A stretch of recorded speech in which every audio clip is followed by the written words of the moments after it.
Good afternoon, everyone. Thank you for joining. We realize it's right at 4 o'clock Eastern or a minute after, so we'll give it a moment or two as folks continue to filter in. This is Jason Ulrich. I'm with Top Shelf Traders. It's great to have you all with us. This is our inaugural free training event, and we look forward to doing these on a regular basis moving forward. As always, the session is going to be recorded, and we'll be sure to send it out to everyone that's attended here today so that you have something to refer to. And I'll get into just a brief overview in just a second. Again, we've got a really nice sized crowd here with us today. For today's session, I'm pleased to introduce Steve Vetterell. Steve is a veteran trader, and he is a proven institutional trader as well as a hedge fund founder and portfolio manager. He's going to be chatting with us today about order flow, the basics around it, and then with the market where it's at, especially the ES, or just about any index right now. He's also going to be chatting with us about portfolio allocation in a bull or bear market. Now, we have a really good sized group here today, but as always, we want to keep it as interactive as possible. So we have the questions box open. I'll keep an eye on that. And as questions surface, we'll be more than happy to field them as they come through. And if for whatever reason we don't get to it while we're presenting here, we'll go ahead and follow up afterwards. We expect the presentation to run about 45-50 minutes. We'll do our best to leave some time for questions at the end. And then, of course, it's Thursday, so we'll get everyone on their way. By way of a little bit of background, if you've heard of Steve before, it's probably because you've come across him. He is a frequent presenter. He also has a really large social media following. He's an auction market theory expert, and he doesn't have a lot of spare time on his hands. So when we were looking at folks for our first presentation, especially for our first topic, Steve was a very easy but hard to secure pick for us. So we're thrilled to have him. And if you, by all means, have any questions, we'll include information on how to get in touch with Steve at the end. I'm sure he would be more than happy to talk with you. So, Steve, thank you very much for joining us. It's great to have you. I'll turn it over to you if you're ready.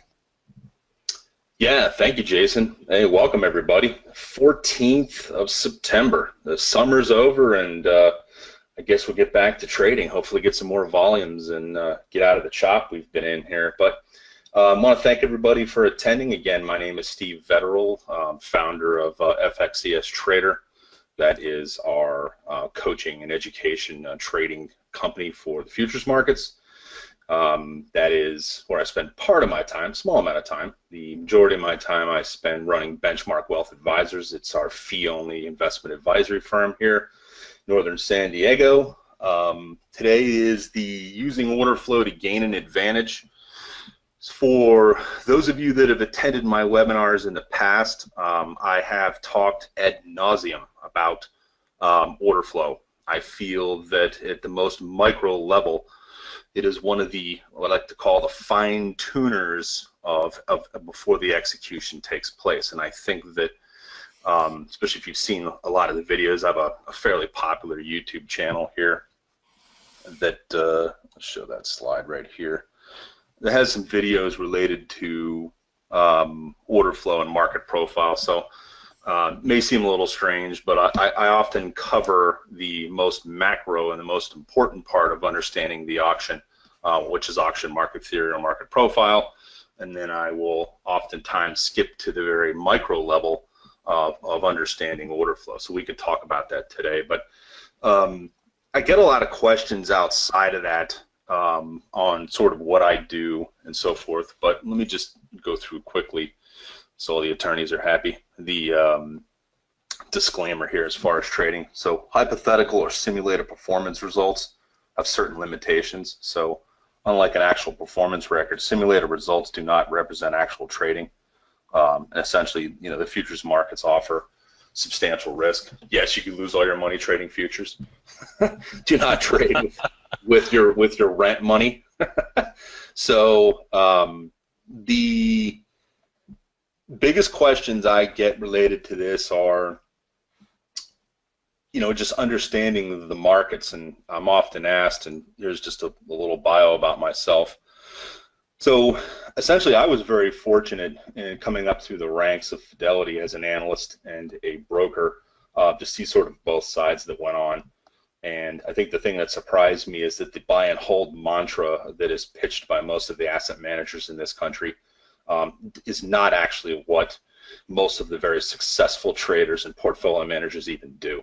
Now, there's a lot of trading that takes place. I came to that realization in 2002 when I saw a lot of the portfolios for many of the internal executives of Fidelity, the Johnson family, as well as some of the portfolio managers that I helped execute trades for on an options desk called the Spartan Options Desk.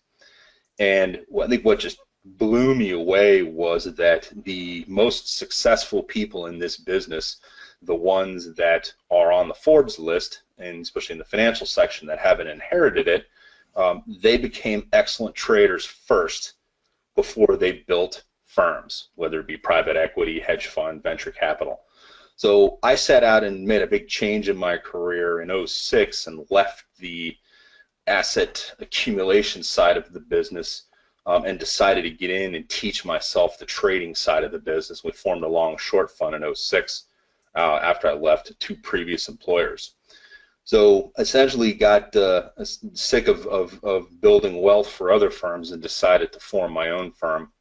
And throughout the course of, I'd say, 2006 through 2009, really caught on to trading the futures markets and had a lot of people approach me about teaching. So I decided to form in 2011 FXES Trader. And essentially what the company does is we have a trading course that I've put together. It's a mastery course that is soup to nuts on how to trade futures. And it really focuses a lot on understanding the auctioning process, or the very macro view of market profile, all the way down to the detail of order flow. So that's what we're going to talk a little bit about today. Just get asked this question a lot by people, clients, students: why the futures markets?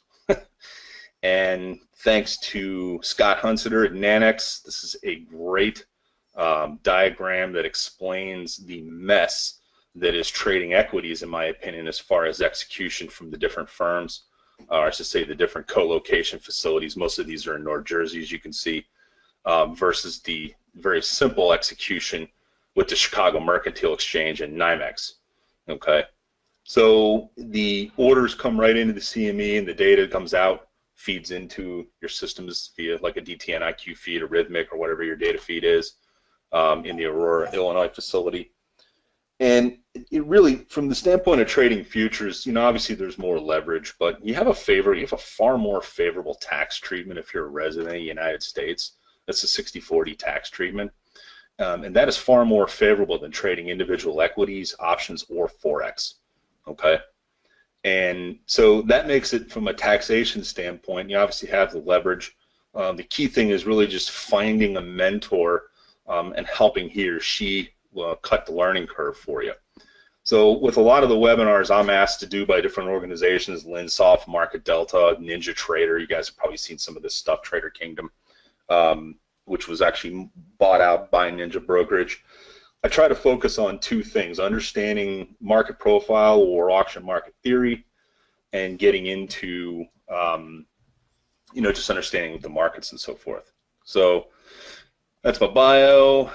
I live in North San Diego, try to have some fun with the family, and let's start the webinar off here. I'll go through a little bit of an overview, but you guys have probably seen this before. Most traders are going about the business of trading incorrectly enough to be profitable. And I know that sounds terrible, but I've seen it. And the reason is they're not dedicating the time to putting into learning. They're not finding someone to help them cut the learning curve down. They are too busy worried about the hot indicators and not understanding how the context of the market should be read. So we try not to focus on the negatives, but I just spend probably a good chunk of the time talking with some people out of wanting to be full-time traders because they're too impatient. They don't have the dedication to really get into it and to jump into it. I've probably, since I started doing this in 06 full-time, I've probably put somewhere in the area of about 11,000 hours into this. In the early days, a lot of my friends and family thought I was absolutely nuts because I was putting 12, 13 hours days in to learn how to do this. So I've been quite fortunate in the markets. So I've decided to, when I formed FX, maybe do a little pay it forward in the forms of some coaching. There's a lot of good futures traders coaches out there. The problem is the way that, in my opinion, that it is taught is incorrect, and you really have to teach the process and the dedication, and then it's very easy to get the technical analysis and develop the indicators and the charting, and where a lot of people are more interested in focusing on, well, I need to find the right charting program, and I need to spend all time watching candles and price action. And this stuff's all important, and it all comes together in there, but at the end of the day, you have to build a trading plan that is actually viable, and it is a real process, and that you are constantly going back and measuring your results in doing that. So let me just jump right into why learn this type of analysis. For those of you who follow me on Twitter, the types of charting and the types of analysis that I talk about is taught by the same individuals that you see here. Actually, friends with a couple of these guys. I have a lot of respect for everybody you see on the screen. Some of these guys are a lot larger than I am in terms of following, and they all offer excellent content. And Twitter can really be a venue, in my opinion, to find quality information on not just something as simple as an analysis of the ES by the right people, but also the right types of steps to take to put a process in place to become a profitable trader, which ideally should be the goal. But if I may, just while I'm jumping around to a different chart, Jason, can you put up that poll? I just want to see the audience, who has experience with market profile, of course, order flow. Yep, I'm putting it up now. Yeah. We got a lot of people in attendance, so if you guys could please vote in this poll. Nobody can see other than just a tally of results. It's something I try and do to get a gauge for.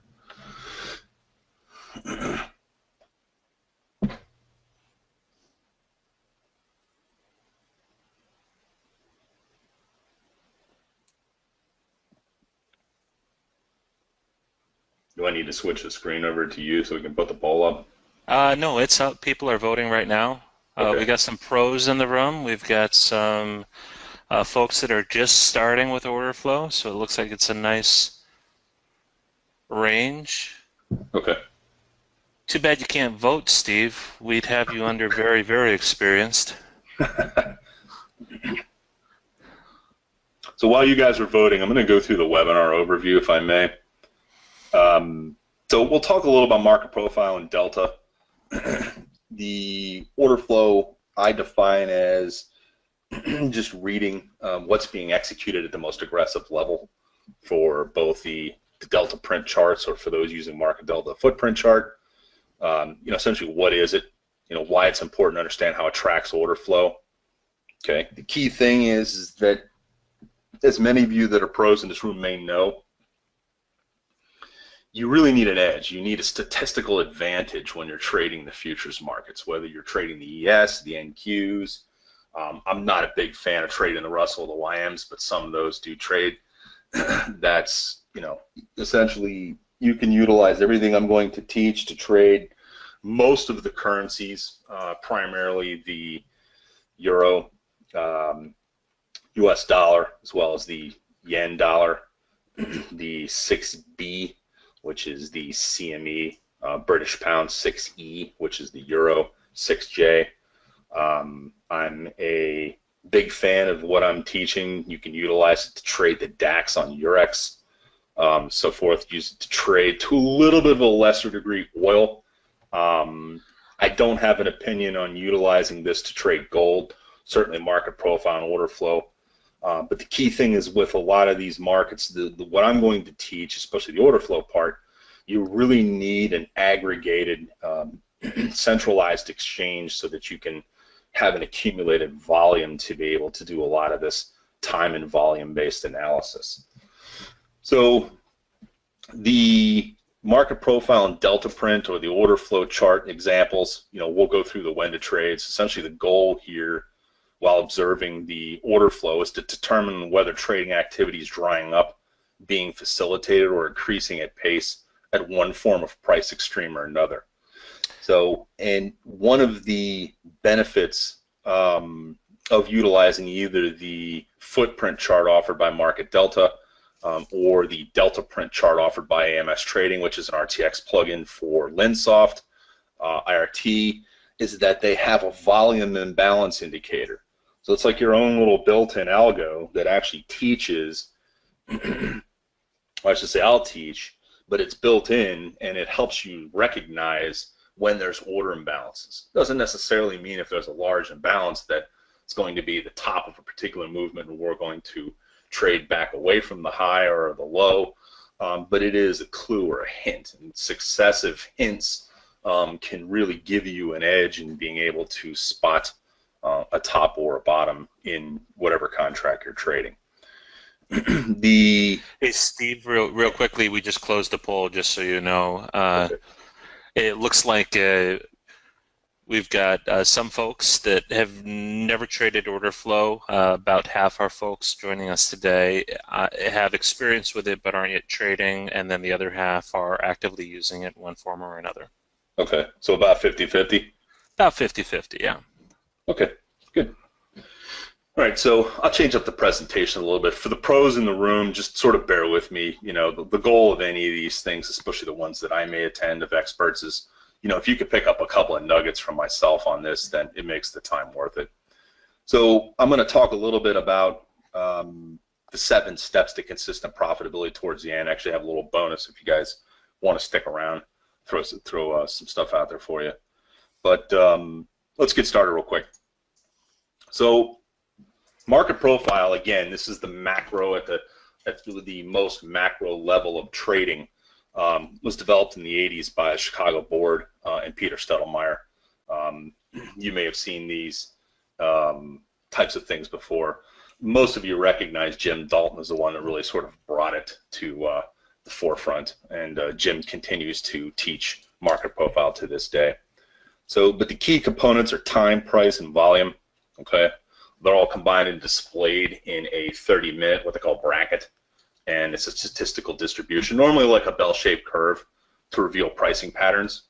Okay, so market profile is a structure for organizing a developing market. Again, I utilize this on different types of futures, the futures markets, different types of instruments.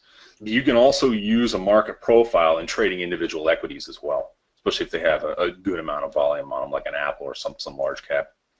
So it's a horizontal and vertical display of market activity, visual display of both what they call value area highs and lows, or fair price range, or a point of control, center point.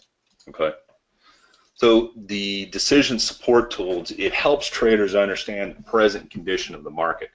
And keep in mind, as we're going through this, I talk a lot about context. Sometimes I'll get questions, well, what is context? Context is really just what's going on in the market. I mean, just take a step back. What's going on broadly in the market? What are the other time frame players, big institutions, hedge funds, prop shops, family offices, the large traders? What are they attempting to do in any given day? For trading the S&P 500 E-mini contract, which is the ES, have we been stuck in a range? for many days? Are we looking to break out? Are we trending up or down out of that particular range we may have spent some time in? That's all understanding context. So the profile is a tool for recording the market's current activity through the organization of both time, price, and volume. Some experts will put more emphasis into volume, like myself, maybe a little less on time. But as you'll see when you look at a TPO or a time price opportunity, it's just essentially a component of the bar. So the auction process, supply and demand factors, you can see here the current prices determined through the market zone discovery of bid offer auctioning process. Basically auction up until there are no more buyers. Let me just jump down to this one other slide. Important components of the profile. Again, this may seem a bit, some of you guys may have seen this stuff before, but essentially the direction, the initial balance, points of control, range extension, tails, single prints. These are all important components. Trading ranges, trends, volume. Points of control essentially right here. It's just like a center point. If we spent a lot of time at the POC, or if we had a lot of volume at the POC. Those are important things to note when looking at the profile. Okay? So, and again, one other thing I think it's worth mentioning is I'm kind of going through these slides kind of fast. That is really by design. We don't want to drag this out to 2 hours, which I've certainly done before. But there's different types of profiles, okay? These are the 5 most common scenarios. We are recording this.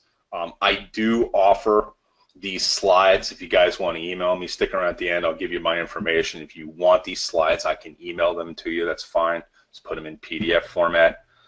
So I don't expect you to retain all the information that we're presenting now, but there's different types of scenarios.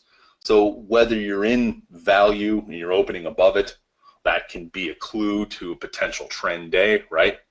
Whereas if you're opening below in scenario 2, going back to the value, or opening above, I should say, going back to the value area, maybe stay in a tight range. Whereas scenario 3, you're opening below, it may bounce off the bottom of a particular area. These are all clues as to what the day types can be, or what the opening types can be. Is it a open inside of auction? There's like 6 or 7 different types of opening types. Most common is to open inside of the previous day's range and auction within the highs or lows of either the previous day's high or of the value area highs or lows that are calculated inside the software. So scenario 4, market opens below and is able to hold the value area low on subsequent tests. It maybe essentially pops back up and then maybe continues lower. It's obviously a bearish signal. Scenario 5, market opens within value, showing signs of a balanced market like I'd mentioned earlier. Kind of what we're seeing today as an example in the ES. So let's get a little bit into what a market profile chart looks like. Now, I cut this off for purposes of having the picture be the largest you can see, and maybe I should tell you what, it's not as important to see the price as just to understand that these are individual days. So this could be a Thursday, this was a Wednesday, a Tuesday, a Monday, the previous Friday. Essentially, this is just a profile. Each of these can be expanded out, but you're looking essentially at 30-minute candles, or what they call brackets. And then the different lines, red line, brown line, recognize the center points, points of control. Brown line is for volume, as you can see. Maybe the red line is the point of control for time.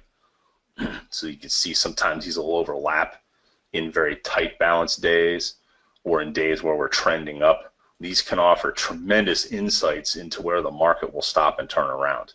Okay. Tons of different types of shapes of the profiles, but in this particular case, it's a trend day.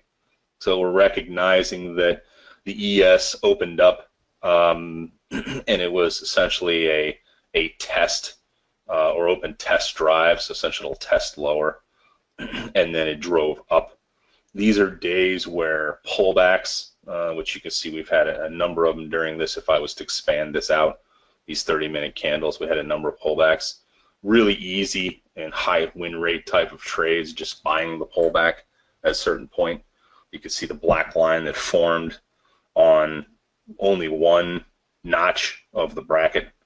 This is called a single, and this is also called a P-shaped profile as far as the many times this black line, as we've seen certainly a lot over the last 7 years, the market will have gapped down or run down in, especially in the case of the S&P minis, run down into some sort of sell-off sustained after maybe an hour or two of the open, and then it'll just start to grind higher just like you're seeing here. Even though you may have missed the initial move lower on the test lower, but the subsequent bounce has offered many cases opportunities to jump on long trades on a pullback. So understanding how the profile plays out, not just from the opening or the day type, but just how the distributions present themselves in both time and volume on the profile, giving you many opportunities. So this is a different chart, and everything you guys are seeing is LinSoft's IRT. This was developed by Dr. William Lin, and Chad Payne is one of the current developers, writes a lot of code. This is really great software. I have no affiliation with LinSoft. He used to be a big market delta guy, but all the ridiculous amounts of custom charts that I have built for myself and our students were rendered absolutely useless in December when Market Delta decided to port all of their platform over to CQG, which is a great platform, especially since you can get the DeMark indicators and stuff like that. But all of my custom charts were rendered useless. So I migrated back to LinSoft in order to keep all of that. If you guys have any questions on that, I can talk about that ad nauseum. But you know, Market Delta is still a good platform. Let me just jump back to the profiles. This is the day types chart that we've built, and what it does is it calculates what each day as far as the day type. There are just a bazillion clues that can be given off with the day types chart, and I don't really have the time to go into explaining all of them, but just know that this can really help you with longer term analysis and big levels that the market has formed a stopped at. Many times you'll have a big trend move up into, as we saw here, and then you'll have a number of days where essentially you'll be balancing out. In some cases you'll have, you know, normal days, normal variation days will prevail for a few days after that. That also may be a clue that if we're in another uptrend or we have even the slightest pullback to an area like this, then maybe we'll break out of that balanced area and continue to trend up. So understanding profiles and how they sort of all go together over whatever the analysis is, 2 weeks, 3 weeks, 5 days. I always tell our students you want to replay how the profiles build out for the last 2 weeks, unless the last 2 weeks are, you know, we've been in a major trend up. It's not going to, but you always want to be able to look back and see what's built, how it built itself out via the replay function inside of IRT.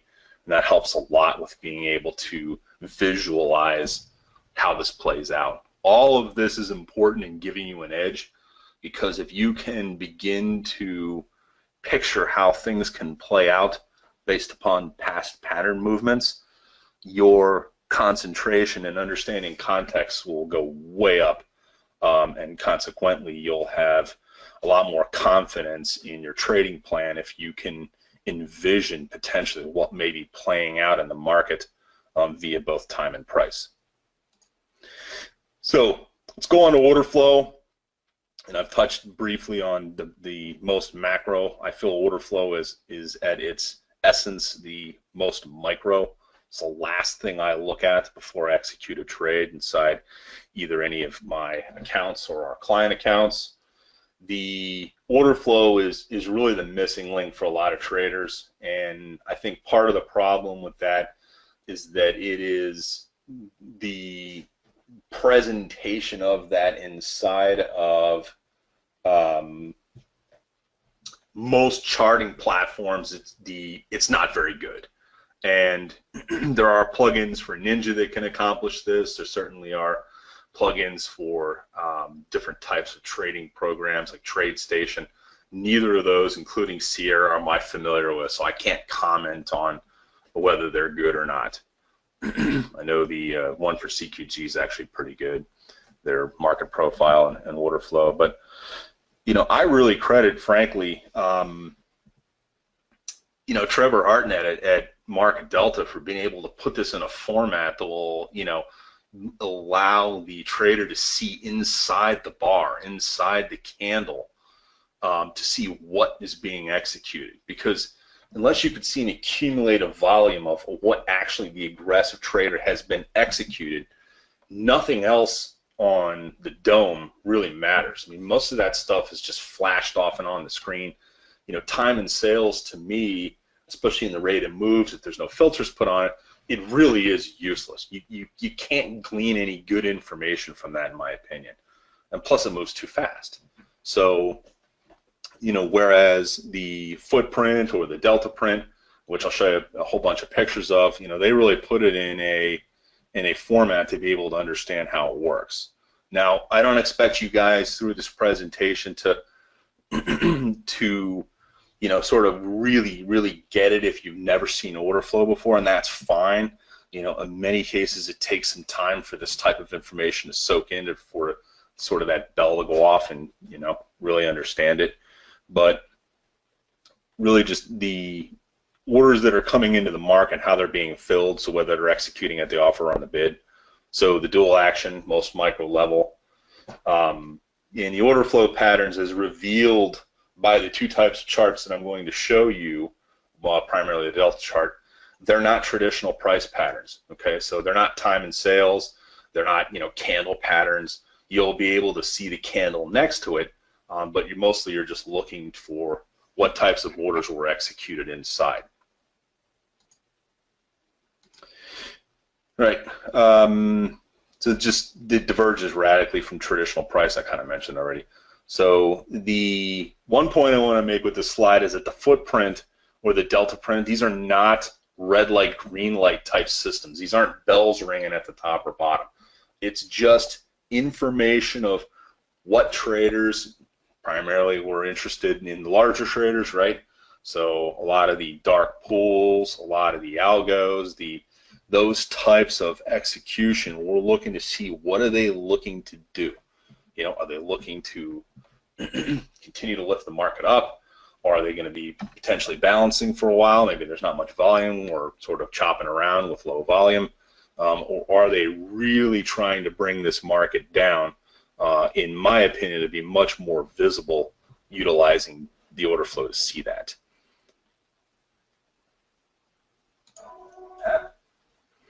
Okay, so order flow with the delta print chart. Again, the same thing applies to the footprint. Just, you know, forget about the name. Essentially, let's just use the order flow chart. Tracking it, different chart types. I get a lot of questions on this. Tick count, volume bars. I use a 6 P&F reversal chart. Okay, a point and figure.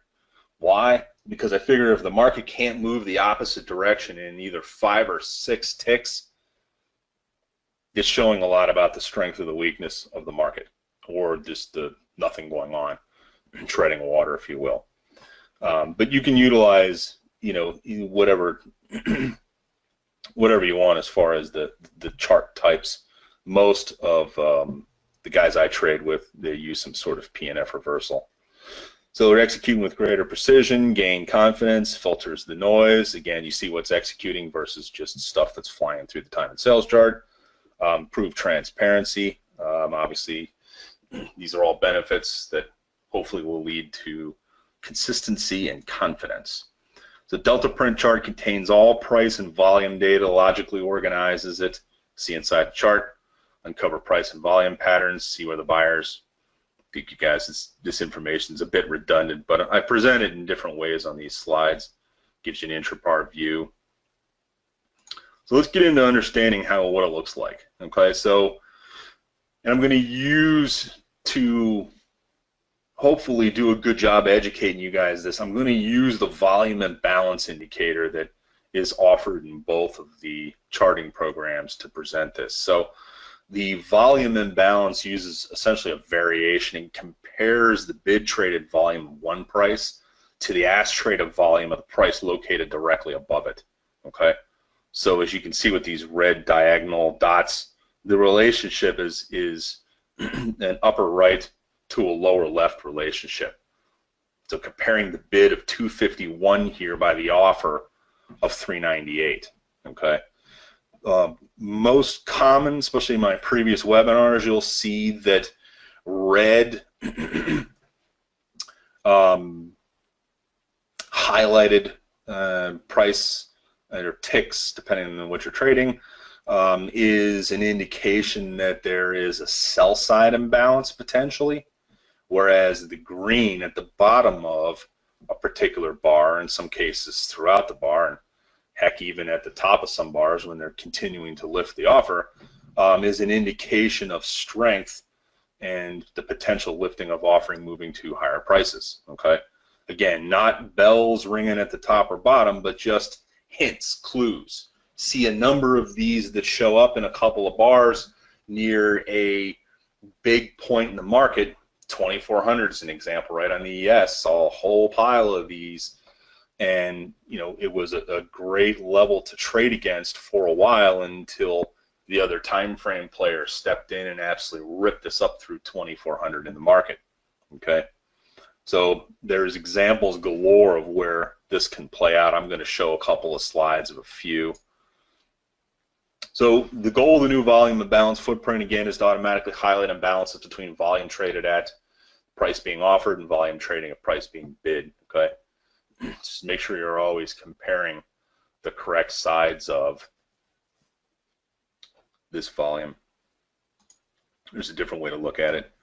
So another goal of the new the goal of the imbalance footprint type is to automatically highlight imbalances and potentially reversals, obviously. So you can see down here everything in whatever color you make it, but in my system it's the same royal blue here, indicates maybe more of a weak neutral volume on the offer, whereas a much stronger volume on the bid on the left-hand side may be an indication that we've topped out, especially if you see the relationship a 10-to-1 or higher.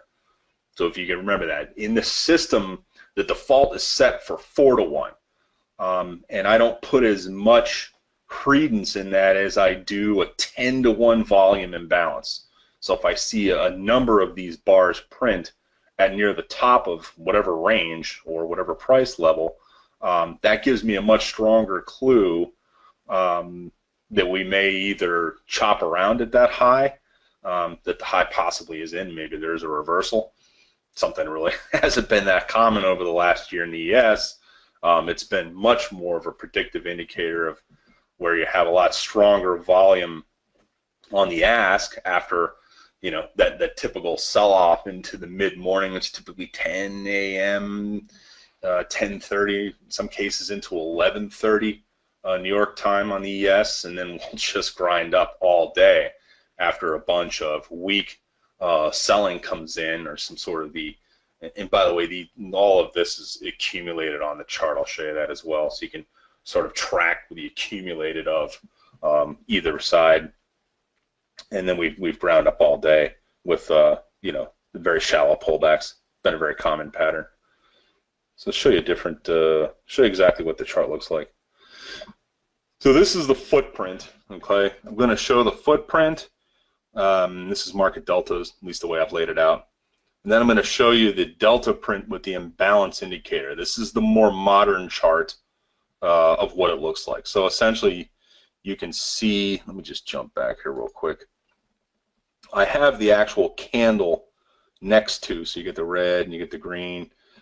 Hopefully you guys can see the candle. I'm not as concerned about the actual price levels is just looking to examples of sell-side imbalances at the tops of these bars. You can see these were hints that maybe there was a reversal. I understand that the prices that I'm showing here were from quite a long time ago in the ES, but nothing's really changed. You're going to be looking for the same kind of stuff at the tops of particular ranges as far as order flow, regardless of what the price is. So I still use a lot of charts from a while back. And you can see at the tops of both of these bars coming in, obviously the 1700 mark at the time, is most of these big round numbers or century marks on these will have some reversals off them in the early going. See how we have over a 10-to-1 sell side imbalance. You've got a 12 by 238, 32 by 348. That was your indication. And then sort of in the middle here, you had, again, another 10-to-1. So you had 3 hints in a row.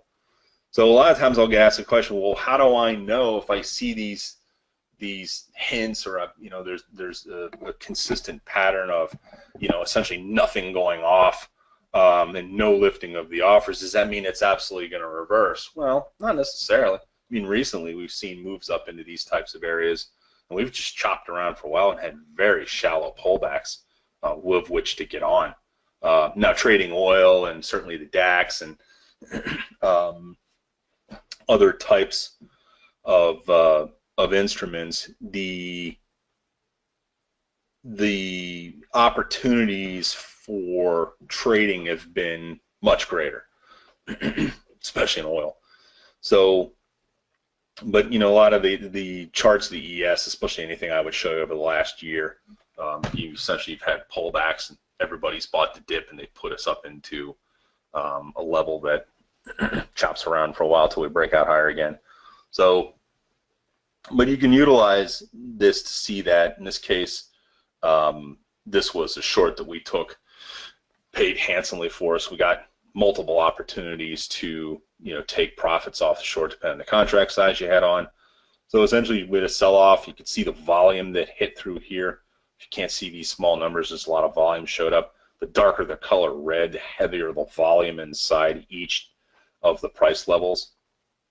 Notice we came back up to this area and it became resistance.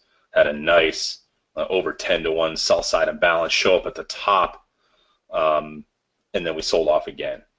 So again, not the only indicator you're going to use to trade. It goes along with all the other types of levels of analysis and the technical analysis, from price action, support and resistance levels, which are important in the ES, to Fibonacci retracements, so forth. You want to utilize all that together, but it's nice to see that at the most micro level, in this particular case, there really wasn't any interest in taking this above 1700.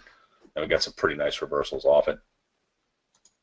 As you guys are coming up with questions, by the way, feel free to type them in. We'll try and address them towards the end. We'll try to get to everybody's question. If you still have questions, I'll give you my email address. You can send me an email. Yeah, and Steve, we have had a few folks ask for the slides as you've got them. So that's fine. What I'm going to do, I'm going to put you guys to work on this. I'm going to give you my email address, and I want you to send me an email. In that email, I want you to just give me some feedback on the presentation. Was it great? Did it stink? What could you have learned more? And I'll forward you the slides. That way I can get some feedback, which I typically do, on how I did. I have a tendency to get quite detailed in these presentations and drag it on a little bit long, and that's just maybe my fault. But I think these are such important concepts in trading that they need to be shown in detail. So again, you can't see the price levels here, but just know that we had some sell side imbalances coming up, and some clues that potentially we're either going to chop around for a while or we're going to have a decent sell off. Okay, so first 2 arrows displayed what's called an unfinished auction. Essentially, that's just an unfinished auction. So in this case, it was a 69 by 257, not a 0 by something or something by 0, which typically will denote a completed auction. Not always, but a lot of times if we have an unfinished auction and we have a number of them show up at either the top a particular set of bars are at the bottom, and we have a pullback, and in many cases there's a chance we'll revisit that area again. And the order flow is one of the few clues that you can utilize to think that, hey, if I'm on this short, maybe there's a chance that we've had some unfinished auction show up, that we'll be able to revisit this and maybe get another opportunity to short in this particular case. So, you know, the diminishing volume is what's also important up at these areas, certainly down at the bottom. The diminishing volume is, again, another potential clue that we may be reversing and going up. Now in this, you may be able to see the prices a little better. This is an example of where you, in the yellow bracket here, had a lot of volume on the pullback. I mean, just boatloads of volume come in. This was a big clue that we were going to have what I like to call rip-through prints, where you just, in some cases, they just literally almost skip through volume executed. These are hints that we'll probably have other time frame players in the market down here, and that you really don't want, even though you saw a 10 to 1 at the top here, you really don't want to be stepping in front of the freight train in examples like this. Oftentimes this type of move, notice again in this particular example, which was just textbook to what's happened over the last 7 years in the S&P minis. We've sold off into some early morning New York time, and then we've rallied, and then, you know, had a period of small balance or just tight pullbacks. And for those, especially those that trade ticks or some of the scalping type traders, you can utilize the imbalance indicator or the order flow to scalp. So we came back down, important level, held 3 times, ripped again. So you certainly can see the reversal leg pattern. And down here, again, may not be able to see it, but delta for the day is an accumulated. So you can see where we were in the negative here, went positive with obviously the buying that took place and the moving up. And notice when we had even slight pullbacks, we never really had a lot of really negative change in volume that came in. The delta day actually stayed positive. Another clue again that we have a shallow pullback potential in this case. We may rip a little higher. So even though one may say, well, hey, I just missed this move, you know, we pulled back slightly to 96, and, you know, could have gotten a good, you know, 3.5 points off of that move higher. Power of order flow. So this is the current chart and how I have it formatted. Not much different. I'm showing volume on both right and left sides of each candle. Again, the green here, this is a single candle. Notice in this particular case, it's a 6 P&F reversal setup. Notice the first clue that we may pause or potentially reverse. Second, third, and fourth clues again. So we had lots of clues here that getting some pretty decent imbalances showing up at the top here. This is that 2400 level I spoke of. We actually saw this happen over multiple days. You know, there's a great example of why you always want to look back and do analysis that, you know, we saw multiple times we came up against 2400, and then, you know, essentially every time we came back to it, we saw this, but it was at a much lesser degree, telling me that even as we came all the way back to that price and in the days that followed, volume was drying up as far as selling. It's also a clue that maybe there's not a lot, plus, you know, can't necessarily see in this chart, but, you know, stops were absolutely building above 2400, so I don't think it was any surprise that other time frames stepped in and, you know, obviously blasted all the stops out over 2400 and continued up to now we're almost near 2500, which is ridiculously overpriced. So more do I want to say as we're coming up on time here. Balance indicator, what else do I want to say?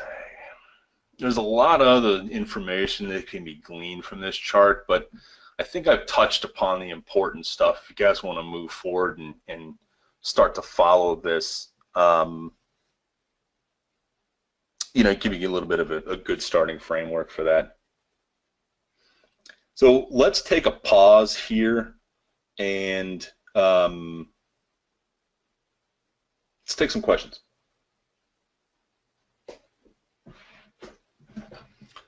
You don't have to ask the question now. You can shoot me an email, whatever. As you're thinking about some questions on this, And some of the again, questions. folks, Yeah. oh, I'm sorry, Steve. I was just going to point out that the questions box is there. Steve, one of the things that as you use the market profile and order flow together, even looking at this chart, what are some of the setups that you'd want some of our folks here to come away with? What are just typical conditions that you keep an eye out for?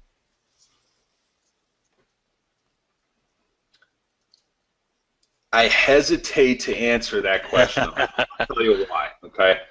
I get that a lot, okay? Sure. What are the setups? Really, with the order flow, the only setup that matters to me is that I see a 10-to-1 or more, and I see a number of them showing up at a given level. Doesn't mean we reverse and go down or flip this chart upside down. It doesn't mean that we just rally, okay, off of this chart in an opposite view. But I really want to see a drying up, and really that's your setup. Your setup is I'm looking for a drying up in order flow. Sure. And a potential hit, or a lot of folks hitting the bid at the top, or if we're looking at this pattern upside down, hitting the offer, or lifting the offer, I should say, and trying to rally into that. I mean, that really is the setup. It's difficult to see, because I think that what a lot of students and traders make when they first get in this is like, oh, I got to look at every price. I don't pay attention to half this crap in here. All I'm interested in is how far we blasted into a given area before we reversed. Again, it's another beauty of the 6 P&F reversal in this case, right? I mean, look how we ripped from 23.91 all the way to 23.98 without a reversal. Boom. That tells me that we probably, with some of this volume, have some other time frame players stepping in to lift this up. Sure, it could have been a stop run. We don't see obviously the pattern back before this chart. We're only looking from the beginning, but that's what was the case. And I rarely, on days where we're ripping off of some morning dip, as again we saw in this particular case, I'll rarely step in front of that. I want those to get to a big level, which I don't currently see in the S&P right now, but certainly up against 2,500 in the S&P right now has been a reversal period. But the reversals have been very shallow. And unfortunately, we got a lot of geopolitical stuff coming out of D.C. that's affecting what the market's doing. So, looking at that, what other questions do we have? By the way, where the heck's the question box? I don't see it here. Should be on your right there. And again, for the audience, if you submit a question, no one else will be able to see it, just Steve and I, as we look at what's coming through here. Got a request for the presentation. If you are a scalper or a swing trader, again, a fairly basic question, how does order flow impact the time that you're in trades? I know you mentioned that you prefer that the ratio for those imbalances is 10-to-1. How would that impact how long you're in a trade, or is that really just up to you as an individual trader? No, absolutely. I mean, order flow can absolutely help you with, give you an example. One of my best students, who typically trades anywhere between 20 to 50 cars per trade in the ES, he'll put on, in this particular case, he'll put on a 20 trade short. Maybe got an execution around 2,400 in this case. He'll have multiple scales, what I call legs, that'll automatically set depending on the trading dome that you're using. So, he'll try and have 60% of this position off within maybe 4 points and let his runners ride. But as you can see, what's printing, especially in this case, is that we've got to pull back down to just above 97. Maybe he took half the trade off or a quarter. We kept coming back up against these levels, but notice how heavy the volume, and notice how heavy the imbalances became, right at the 23.99.50 level. That was bringing in, at least to me as the trader, that would be bringing in a lot of confidence that, hey, maybe I took, some risk off, but wow, I'm there's a lot of sellers hitting this market at this level. I'm going to try and hold for a potentially greater move downward. So hopefully that answers your question. For sure, for sure. Another one, so what time frame are you trading here? If I'm a swing trader and I'm working on 2 to 3 trades, maybe a session, what's your ideal time frame? And as an add-on to that, how long should I be letting these candles develop to try and really get a good sense of what's printing? Well, I mean, I'll use the order flow for that. I mean, obviously, if we spend without having the order flow in the form that I choose to view to trade, if you don't have this, a lot of traders will say, well, just we're printing a lot of candles up here, we're spending a lot of time up here, and I'm short.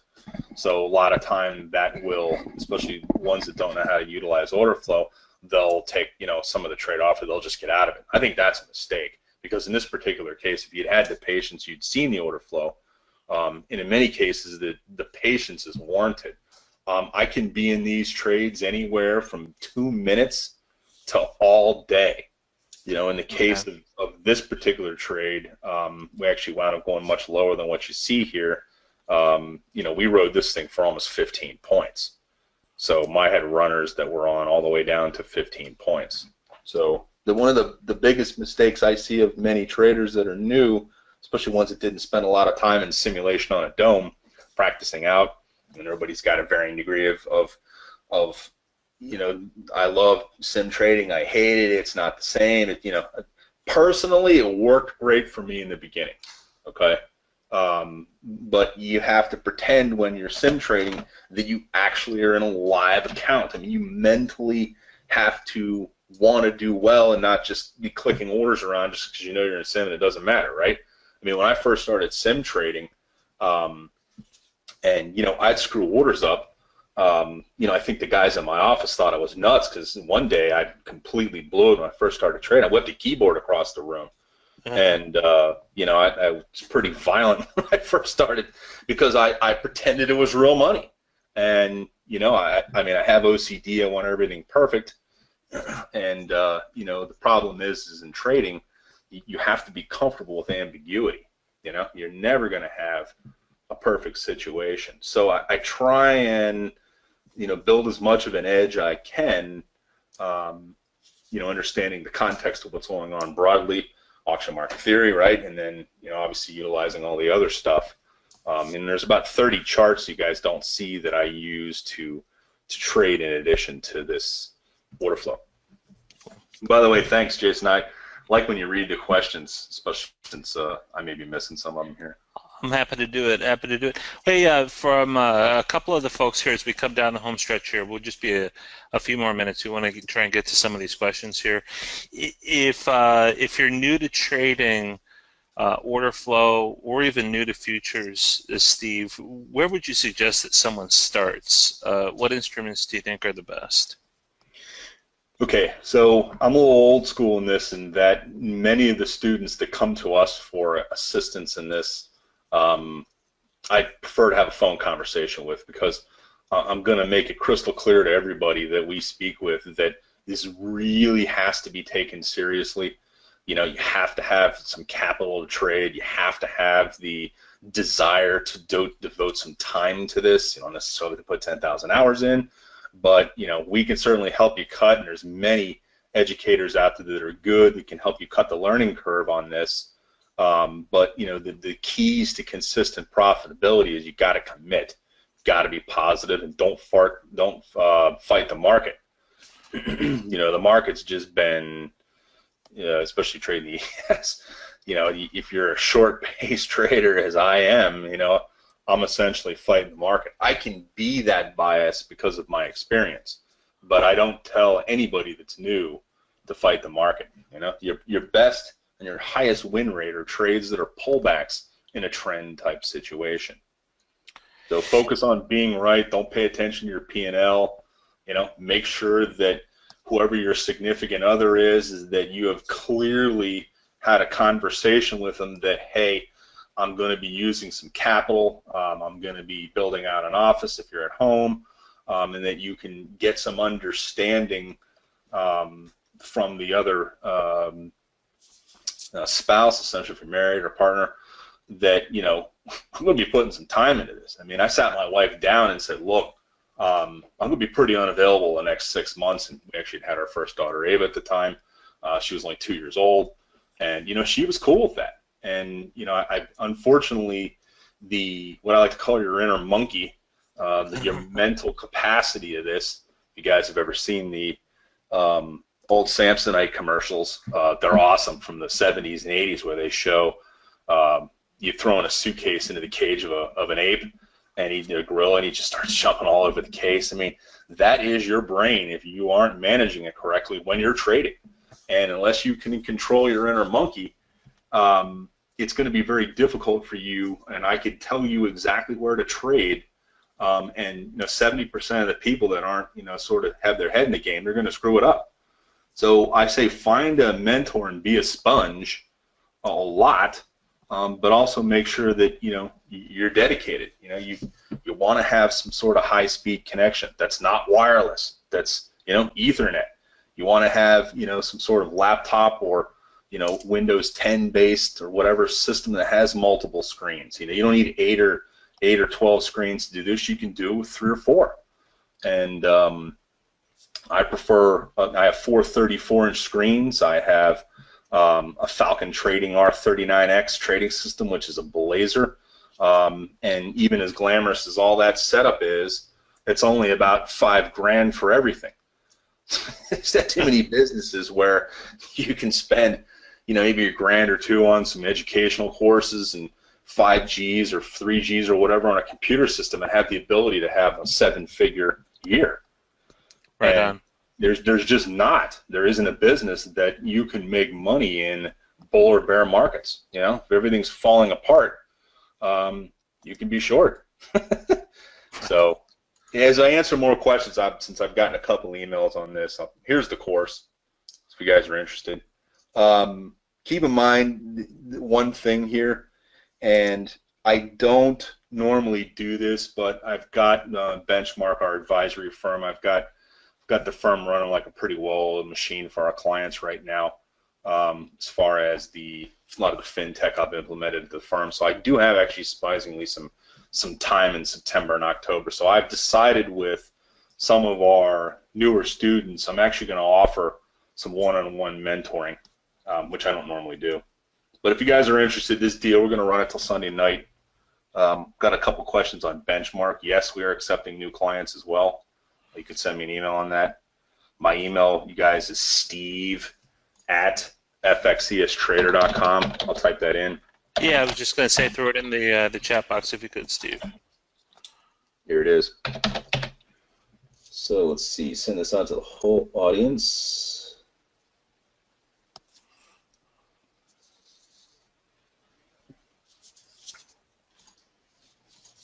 Can everybody see that?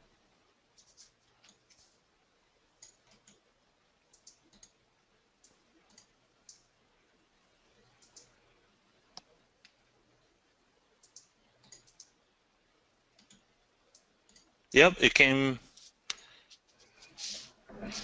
So if they can't see, just pop it in the other one, they can see it. Sure. I'll do. I don't know that I'm seeing it just yet, Steve, but I will put your email in right now. Okay. I have so many screens opened up. Oh, it's okay. They're covering up the GoToWebinar one. One of the questions I often get from folks on the Benchmark side of the business for the investment advisory is the downside protection. This is probably one of the most important, what I call bin pieces or client marketing pieces that we use, because we're a little different at the firm. Besides diversification, which is important, we'll try, as we have done historically, to avoid big drops in the market or bear markets for clients by mitigating some of the risk, essentially lightening up in the equity portion of whatever that allocation may be for the client. But I think this is an important piece. I can email this to you guys if you want to see it as well. Just send me an email. But the power of downside protection is far more important than the upsides. Yes, we've had shallow pullbacks and much greater rallies, okay? But if there's a chance that that may be changing, and regardless of what's coming out as far as healthcare taxation from Washington, we are really oversold broadly in the equity markets, and we are due for our correction. The more we continue to go up, the more there's a potential to see like what's going on in Bitcoin right now, where it's getting clobbered, okay? So it's important, especially for our clients that are near retirement and drawing income from portfolios, that the market's worst days have a greater effect on returns than the best, okay? This is ending in 14, but you can see, hopefully you can see, of just avoiding the 10 worst days, how much larger the portfolio would be than in being invested all days or just the 10 best days of capturing that, okay? So this is 1994 to 2014. I get a lot of surprise, but essentially you, especially if you are an individual like my newest client, Boeing retiree, that saw his 401k at the time when he was employed take almost a 40% hit in the spring and the first quarter of 2009, where essentially the bottom of the market was 666 on the S&P. And he was nearing retirement at the time. He couldn't retire because the portfolio had taken such a hit. So I think it's important to, if you're going to find an advisor, whether that's Benchmark or some other firm, make sure these guys have the ability and they can demonstrate to you for clients that instead of sticking you in a portfolio of funds and ETFs, that they can measurably get some of the risk off the portfolio in some type of correction. Any other questions, Jason? We've got a few that we can follow up with via email. There's a couple related to brokers. Looks like we've got some folks joining us from Canada, and okay. So we'll go ahead and respond to that separately. Okay, for Canadian folks, I'm pretty sure, check me on this, that you can open up accounts with RJ O'Brien, Dorman Trading, and AMP. I think even Ninja Brokerage, if I'm not mistaken. Yeah, I was going to say AMP. I was almost positive AMP does. Yeah, so I mean, double check me on that. I don't trade futures for any Canadian clients, but I have been asked that question. For European folks, RJ O'Brien has full European operations. RJ O'Brien, by the way, is the largest FCM on the street, Futures Commission Merchant. They are, kind of like a Fidelity Investments or TD Ameritrade. Cool. Well, I know we're right at the top of the hour here. Thank you, everyone, for joining us. Steve, if you have any closing comments, by all means. Otherwise, I was going to look at maybe wrapping things up for folks. Yeah, I mean, if we have no other questions, again, Steve at fxdstrader.com. You can also send me an email at steve@benchmarkadvisor.com. Either way, we'll get your questions answered and get the slides to you. But, typically just the closing statements that I like to make is that if you guys and gals are going to do this, please dedicate yourself to doing it. And the time spent needs to be time that is set aside without any distractions, whether it's putting earphones on and, just sort of diving into whatever course. The ability to actually put together a written plan, yes, a written plan. We have 3 different examples of full written business plans for trading up on our cloud that students have access to. If you want to send me your trading plan, happy to critique it. I've seen ones as simple as 2 pages. I've seen them as involved as 30 pages. So I can tell you that folks that have sent me hard trading plans, hardcore trading plans, especially the longer ones, they are typically the individuals that are more profitable in a shorter period of time because of the dedication. But as I always show in my presentations, the 7 key elements to consistent profitability. The risk one probably should be number one, because a lot of people will fall into different types of patterns of trading, and they're potentially taking on too much risk. So we can help you understand that if you want to give me a call. Great. Great. Other than that, thanks for everybody for joining. Thank you, Steve. Our inaugural event. Hopefully it was a success, Jason. Absolutely. No, we're thrilled with it. And thank you for the content and the comments. Thank you, everyone, for the questions as they came through. The ones that we didn't get to, we'll, of course, follow up via email. And I'll keep this portion brief. We'll have more events coming down the pike, so keep an eye on your email for those. And over the course of the next few days, we'll also be posting them to the website. And all you have to do is register, and we'll do our best not to bombard you with these, but we want to bring quality speakers and quality content, just like Steve had for us. So again, we'll follow up with a recorded version of the session. And everyone, it's Thursday, so we hope you have a great wrap up to the week. And we'll speak with you and connect with you all soon. Thank you. Thank you for joining. Thank you, Steve. All right, guys. Good night. Good night.